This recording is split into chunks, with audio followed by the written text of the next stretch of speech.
No, the wait cases a minute. against them should be filed with the Secretary, let me finish. Professional Let me Regulation finish Commission. first, please. Kasi since we have Doc, accepted Doc, the Doc, sorry, Mexico hindi ko na Protocol, matiis po.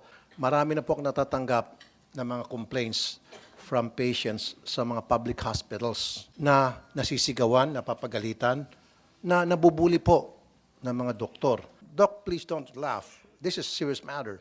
I'll tell you why. Bakit piniprefer yung branded sa mga ospital, sa mga pharmacy, bakit inireseta.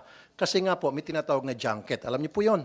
Yung mga doktor, gino-good time ng mga pharmaceutical companies sa mga seminar, sa abroad, schooling, free airfare, business class, hotel accommodation, food, entertainment, etc., etc. And we're talking about the millions of pesos or even dollars. Now, syempre, ito mga pharmaceutical companies, hindi ito manlilibre, manggugood time ng mga doktor nang walang kapalit.